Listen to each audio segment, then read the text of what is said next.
السلام علیکم۔ آج پیر ہے مارچ کی 11 تاریخ۔ پاکستان میں اس وقت شام کے 7، بھارت میں 7:30، اور یہاں ہمارے اسٹوڈیوز کی گھڑیوں میں وقت کی تبدیلی کے بعد صبح کے 10 بج رہے ہیں۔ وائس آف امریکہ واشنگٹن کی اردو سروس سے میں ہوں خالد حمید، خبروں کے بلیٹن کے ساتھ۔ آغاز کرتے ہیں پاکستان سے متعلق خبروں سے۔ پاکستان کے نو منتخب وزیر اعظم شہباز شریف نے قومی اسمبلی سے اپنے خطاب میں کہا ہے کہ پاکستان کسی گریٹ گیم کا حصہ نہیں ہے اور ان کی حکومت برابری کے اصول پر اپنے ہمسایہ ممالک کے ساتھ اپنے تعلقات کو برقرار رکھے گی اور امریکہ کے ساتھ اپنے تعلقات کو بحال کر کے تجارتی، دفاعی اور معاشی اور سفارتی تعلقات میں بہتری لائے گی۔ وزیر اعظم نے پاکستان کی خارجہ پالیسی کے خد و خال ایک ایسے وقت میں بیان کیے ہیں جب پاکستان کو بڑھتے ہوئے قرضوں اور بجٹ خسارے سمیت کئی معاشی چیلنجز کا سامنا ہے، جبکہ دوسری جانب 8 فروری کو ہونے والے متنازعہ انتخابات کے بعد ملک میں سیاسی بے چینی بھی جاری ہے۔ پاکستان کی 19 رکنی وفاقی کابینہ نے اپنے عہدے کا حلف لے لیا ہے۔ صدر پاکستان آصف علی زرداری نے ایوان صدر میں وزراء سے حلف لیا۔ حلف اٹھانے والوں میں 3 نئے چہرے بھی شامل ہیں۔ حلف برداری کی تقریب میں وزیر اعظم پاکستان شہباز شریف اور دیگر اعلیٰ حکام بھی شریک ہوئے۔ وزراء کے قلمدان کا اعلان بعد میں کیا جائے گا۔ Pakistan Tehreek Insaf P T I کے رہنما عمر ایوب خان کا کہنا ہے کہ اسلام آباد پولیس صرف پی ٹی آئی کے کارکنوں کو نشانہ بنا رہی ہے۔ اسلام آباد میں ایک نیوز کانفرنس میں عمر ایوب کا کہنا تھا کہ اس وقت پاکستان میں بنیادی حقوق کی خلاف ورزیاں کی جا رہی ہیں۔ رہنما پی ٹی آئی کا مزید کہنا تھا کہ قومی اسمبلی میں ہماری جو نشستیں ہونی چاہیے تھیں وہ ہمیں نہیں ملی، اس لیے پرامن مظاہرے جاری رہیں گے۔ سپریم کورٹ میں صحافیوں کو ایف آئی اے نوٹسز اور ہراساں کیے جانے کے خلاف کیس کی سماعت ہوئی۔ چیف جسٹس آف پاکستان نے آئی جی اسلام آباد پر شدید برہمی کا اظہار کرتے ہوئے کہا کہ ایک جرم کی ریکارڈنگ بھی موجود ہے لیکن آپ ان ملزمان کا سراغ نہیں لگا سکے۔ سپریم کورٹ نے ایف آئی اے اور پولیس کی جانب سے جمع کرائی گئی رپورٹس کو مسترد کرتے ہوئے ایف آئی اے اور پولیس سے تفصیلی رپورٹس طلب کر لی اور سماعت 25 مارچ تک ملتوی کر دی۔ صحافی اسد علی طور اعلیٰ عدلیہ کے خلاف ہتک آمیز پوسٹ کرنے کے الزام میں 4 ہفتوں سے قید ہیں۔ خلیجی ممالک، امریکہ اور یورپ سمیت دنیا کے مختلف خطوں میں مسلمانوں کے مقدس مہینے رمضان کا آغاز ہو چکا ہے۔ اتوار کو رمضان کا چاند نظر آنے کے بعد کئی ممالک میں روایتی جوش و خروش کے ساتھ سجاوٹ کا اہتمام کیا گیا اور پہلی نماز تراویح بھی ادا کی گئی۔ بھارت اور 4 ملکی یورپی گروپ یورپین فری ٹریڈ ایسوسی ایشن ایفٹا کے درمیان اتوار کو آزاد تجارت کا ایک معاہدہ ہوا ہے جس کے تحت 15 برس کے دوران بھارت میں $100 ارب کی سرمایہ کی جائے گی۔ اس معاہدے کے لیے گزشتہ 16 برس سے مذاکرات چل رہے تھے اور اب اسے حتمی شکل دی گئی ہے۔ اس کے نافذ العمل ہونے کے بعد بھارت کی جانب سے ان ملکوں کے لیے متعدد صنعتی مصنوعات پر محصول ختم کر دیا جائے گا۔ بھارت کے وزیر تجارت گوئل نے معاہدے کو ایک تاریخی واقعہ قرار دیا۔ وزیر اعظم نریندر مودی نے معاہدے کو فریقین کی معاشی ترقی کے سلسلے میں نیا موڑ قرار دیا۔ ماہرین کی جانب سے اس پر تحفظات کا اظہار کیا جا رہا ہے۔ امریکہ کے صدر جو بائیڈن نے اتوار کے روز اسرائیل کے وزیر اعظم نیتن یاہو پر تنقید کرتے ہوئے کہا ہے کہ ان کی حکومت کے اقدامات سے اسرائیل کو فائدے کے بجائے نقصان پہنچ رہا ہے۔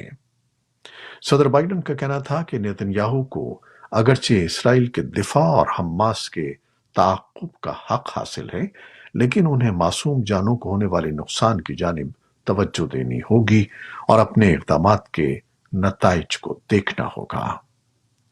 اسرائیلی وزیراعظم بنیامن نیتن یاہو نے ایک آن لائن امریکی اخبار پولیٹیکو کے ساتھ ایک انٹرویو میں صدر جو بائیڈن کے تبصرے کو مسترد کر دیا۔ نیتن یاہو کا کہنا تھا کہ حماس کے زیر انتظام غزہ میں وزارت صحت کی طرف سے جاری کردہ ہلاکتوں کی تعداد پر انہیں اختلاف ہے۔ ان کے مطابق ان اعداد و شمار میں کم از کم 13,000 دہشت گرد جنگجو اسرائیلی فورسز کے ہاتھوں مارے گئے ہیں۔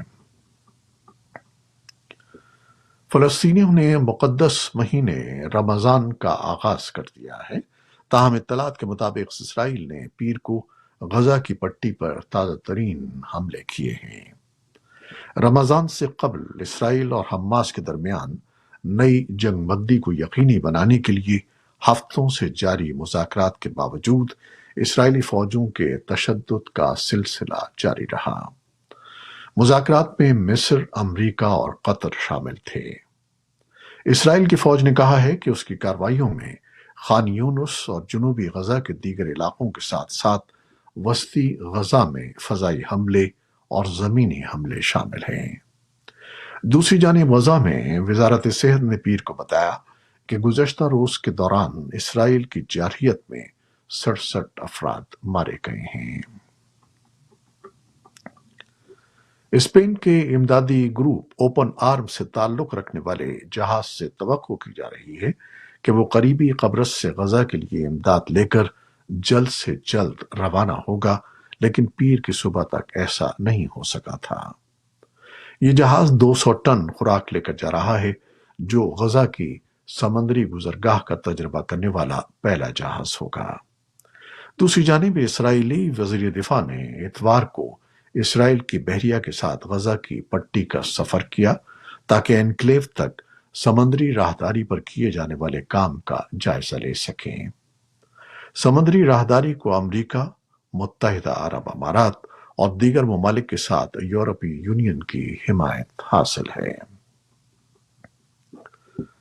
حماس کے سرکردہ رہنما اسماعیل ہانیہ نے رمضان سے قبل جنگ بندی تک پہنچنے میں ناکامی کا الزام اسرائیل پر عائد کیا ہے اور کہا ہے کہ وہ مذاکرات کے دوران واضح گارنٹی دینے کا عہد نہیں کر رہا جس کی بین الاقوامی حکومتوں کو امید تھی۔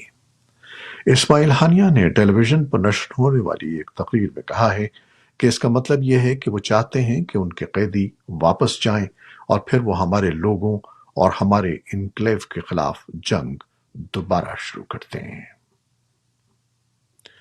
اسرائیل نے کہا ہے کہ یہ خبریں محض افواہیں ہیں کہ ہم نے رمضان میں مسجد اقصی جیسے مقدس مقامات میں عبادت گزاروں کو آنے کی اجازت نہیں دی ہے۔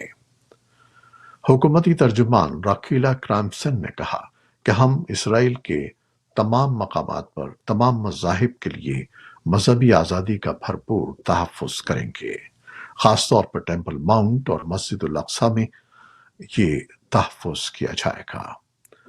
ترجمان نے اس ہفتے کے شروع میں وزیر اعظم کے دفتر کے ایک بیان کو دہراتے ہوئے کہا کہ نمازیوں کی اتنی ہی تعداد کو مسجد میں آنے کی اجازت ہوگی جتنی گزشتہ برسوں میں تھی۔ یمن میں القاعدہ کی شاخ کا رہنما خالد البطرفی کی ہلاکت کی اطلاعات ہیں۔ عسکریت پسند گروپ نے تفصیلات بتائے بغیر اتوار کو دیر گئے یہ اعلان کیا۔ خالد البطرفی نے طویل عرصے سے جزیرہ نما عرب میں القاعدہ کی قیادت کی تھی۔ امریکی حکومت نے البطرفی کی گرفتاری پر $5 ملین کا انعام رکھا تھا۔ عسکریت پسندوں نے موت کی وجہ کے بارے میں کوئی تفصیلات پیش نہیں کی۔ خیال کیا جاتا تھا کہ البطرفی کی عمر 40 برس کے قریب تھی۔ کریملن نے سی این این کی اس رپورٹ پر پیر کو تبصرہ کرنے سے انکار کر دیا ہے۔ سی این این نے ہفتے کے روز رپورٹ دی تھی کہ امریکی صدر جو بائیڈن کی انتظامیہ کو خاص طور پر تشویش ہے کہ روس یوکرین میں جنگی حربے یا میدان جنگ میں جوہری ہتھیار استعمال کر سکتا ہے۔ CNN نے کہا کہ امریکی انٹیلیجنس ایجنسیوں کو یہ اطلاع ملی ہے کہ روسی حکام کے درمیان سن 2022 میں جوہری حملے کے بارے میں واضح طور پر بات چیت ہوئی تھی۔ کرملن کے ترجمان دمتری پیسکوف نے صحافیوں کو بتایا کہ اس قسم کی قیاس آرائیاں مختلف اخبارات میں شائع ہوتی رہتی ہیں اور یہ اس قابل نہیں ہے کہ ان پر تبصرہ کیا جائے۔ انڈونیشیا کے مغربی سماٹرا صوبے میں سیلاب اور لینڈ سلائیڈنگ سے 26 افراد ہلاک ہو گئے ہیں جبکہ 6 لاپتہ ہیں۔ کئی روز سے جاری موسلادھار بارش کے بعد گھروں اور دکانوں کو سیلاب سے نقصان پہنچا ہے اور ایک کچی سڑک کے کچھ حصے ملحقہ ندی میں گر گئے ہیں جبکہ دیگر سڑکیں گرے ہوئے درختوں سے بند ہو گئی ہیں۔ ایجنسی نے پیر کو ایک بیان میں کہا کہ خطے میں سیلاب اور لینڈ سلائیڈنگ سے کم از کم 39,000 افراد متاثر ہوئے ہیں۔ ہیٹی کے دارالحکومت میں مسلح گروہوں کے بڑھتے ہوئے تشدد کی وجہ سے امریکہ اور جرمنی سمیت کئی ملکوں کے سفارتکاروں نے اپنے عملے کو وہاں سے نکالنا شروع کر دیا ہے۔ امریکی فوج نے اتوار کے اوائل میں کہا کہ اس نے پورٹ او پرنس میں امریکی سفارت خانے کی حفاظت کو یقینی بنانے کے لیے فوج کو تعینات کیا ہے۔ فوجی نے مزید کہا کہ اس نے ہیلی کاپٹرز کے ذریعے نہ صرف اپنے حملے کے محفوظ انخلا بلکہ سفارت خانے کی سیکیورٹی کو بھی یقینی بنایا ہے۔ امریکی وزیر خارجہ اینٹنی بلنکن آج جمیکا جا رہے ہیں۔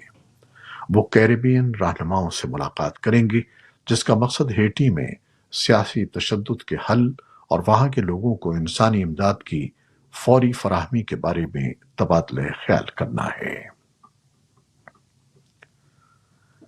ایٹم بم کے موجد رابرٹ اوپن ہائمر کی زندگی پر بننے والی کرسٹوفر نولن کی فلم اوپن ہائمر نے 96ویں ایکڈمی ایوارڈز میں بہترین اداکار، بہترین ہدایت کار، بہترین فلم سمیت 7 ایوارڈز اپنے نام کیے ہیں۔ اتوار کو لاس اینجلیس میں ہونے والی تقریب میں 23 ایوارڈز میں سے اوپن ہائمر نے 7، پور تھنگس نے 4 اور دی زون آف انٹرسٹ نے 2 ایوارڈز حاصل کیے ہیں۔ گزشتہ سال کی کامیاب فلموں میں شامل فلم باربی کو صرف 1 ایوارڈ ملا ہے۔ ایکڈمی ایوارڈز ہالی ووڈ اسٹارز نے سینے پر پن لگا کر غزہ میں جنگ بندی کا مطالبہ کیا۔ غزہ جنگ کی گونج دنیا کے سب سے بڑے ایوارڈ میلے آسکرز میں بھی سنائی دی گئی۔ تھیٹر سے باہر موجود افراد غزہ جنگ کے خلاف احتجاج کر رہے تھے جس کی وجہ سے تقریب کی لائیو کوریج 5 منٹ کی تاخیر کا شکار ہوئی۔ یہ تھیں وہ خبریں جو فیس بک لائیو پر ہم نے آپ کے لیے پیش کی۔ ہماری ویب سائٹ، یوٹیوب اور پوڈ کاسٹ پر یہ بلیٹن آپ کے لیے پوسٹ کر دیا جاتا ہے۔ آپ ہمارے بلیٹن کو شیئر کرتے ہیں اور اپنے کمنٹس میں اپنی محبتوں کا اظہار کرتے ہیں جس کے لیے ہم آپ کے بے حد ممنون ہیں۔ اپنی ان کاوشوں کو جاری رکھیے گا۔